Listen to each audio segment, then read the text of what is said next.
Hello everyone, my name is Ramzan Virani from Iqra high school.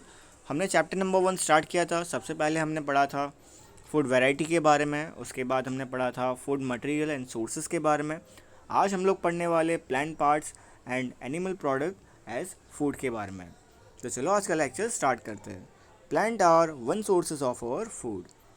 तो हमारे पास basically दो तरह के सोर्सेज है फूड के। पहला सोर्स है प्लांट और दूसरा सोर्स है animal. Which parts of a plant are these? We eat many leafy vegetables, we eat fruits of some plants, sometimes roots, sometimes seeds and even flowers. तो हम खाने में प्लांट के अलग अलग तरह के पार्ट्स को खाते हैं, जैसे कि flowers, stems, roots etcetera. Have you ever eaten pumpkin flowers deep in rice paste and fried? Some plants have two or more edible parts. तो कई प्लांट के पास दो तरह के पार्ट्स होते हैं जो कि एडिबल होते हैं। एडिबल का मतलब ये होता है कि हम वो प्लांट के पार्ट्स को खा सकते हैं। Seeds of mustard plants give us oil and the leaves use as a vegetable. तो मस्टर्ड प्लांट, उसके पास दो तरह के एडिबल पार्ट है। पहला एडिबल पार्ट है जो कि है उसका सीड। सीड से ऑयल निकलता है। और लीव्स यूज होता है वेजिटेबल के अंदर। Can you think of different parts of a banana plant that are used as food? Think of more examples where many parts of a single plants are used as food. तो आपके लिए यहाँ पे question पूछा हुआ है। Question में क्या बताया हुआ है कि आप जानते हो ऐसे प्लांट्स को जिसके पास दो पार्ट्स हो या दो से ज़्यादा पार्ट हो जो कि हम खा सकते हैं। एक्टिविटी 4।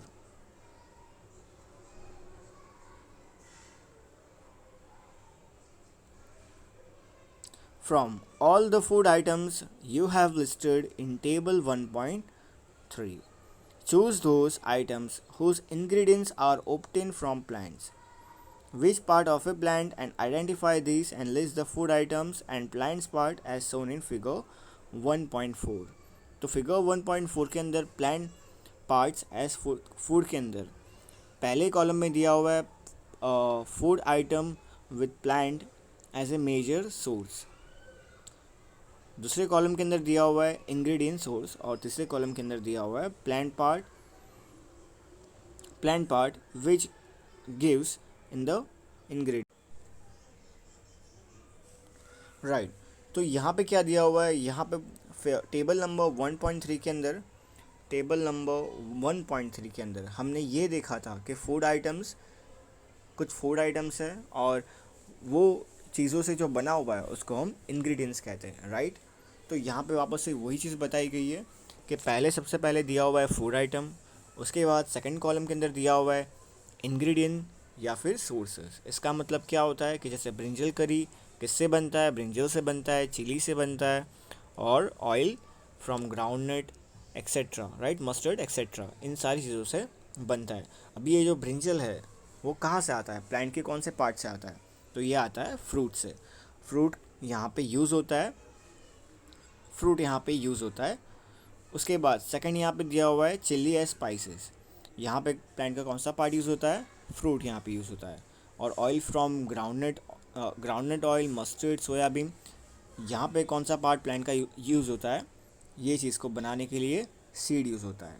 तो ये सारे प्लांट के पार्ट यूज़ होते हैं ये इंग्रेडिएंट को बनाने के लिए। बाद में इंग्रेडिएंट से बनता है फूड बनता है। उसके बाद take some dry seeds of मूंग और चना दाल, put a small quantity of seeds in a container filled with water and leave the aside for a day. Next day, drain the water completely and leave the seeds in the vessels. Wrap them with a piece of wet cloth and set aside. The following day, do you observe any changes in the seed?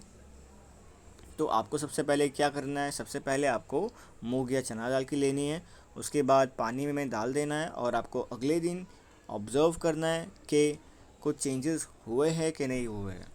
तो changes यहाँ पे क्या हो गए, अभी आप जैसे ही आप ये करोगे, राइट, जैसे ही आप ये करोगे तो वैसे ही क्या होगा कि ये जो मूंग दाल है उसके आगे जो वाइट कलर की चीज़ आ जाएगी, उसके आगे वाइट कलर का एक रूट जैसा आ जाएगा, right.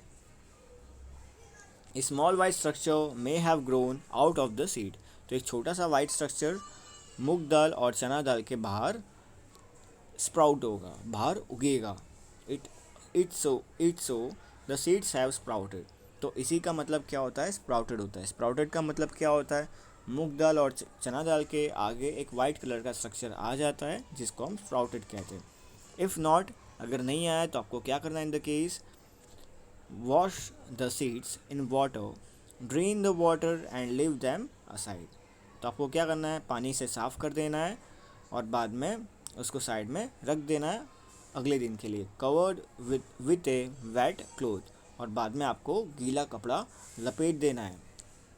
The next day C if the seeds have sprouted. और बाद में आपको अगले दिन ऑब्जर्व करना है कि सीड्स स्प्राउटेड हुए कि नहीं हुए, वो जो वाइट स्ट्रक्चर है वो निकला है कि नहीं निकला है। After washing this sprouted seeds you can eat them.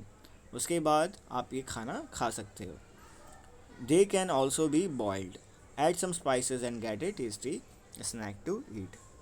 Do you know do you know where honey comes. Okay, यहाँ से हम कल के लेक्चर में स्टार्ट करेंगे। तो आज हमने क्या पढ़ा है, आज हमने ये पढ़ा है कि प्लांट के अलग अलग तरह के पार्ट्स को हम खा सकते हैं, और जो प्लांट के पार्ट्स को हम खा सकते हैं उसको हम एडिबल पार्ट कहते हैं।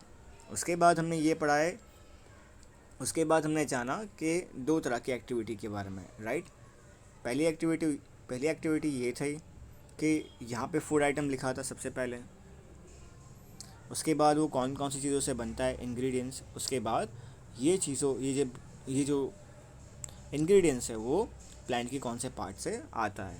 उसके बाद हमने ये देखा था दूसरे एक्टिविटी के अंदर कि हमें क्या करना है, मूंग दाल लेना है, चना दाल लेना है, भिगो देना है रात को। उसके बाद देखना है कि अगले दिन मूंग दाल और चना दाल के बाहर वाइट स्ट्रक्चर निकल रहा है कि नहीं निकल रहा है, जिसको हम कहते हैं स्प्राउटेड कहते हैं।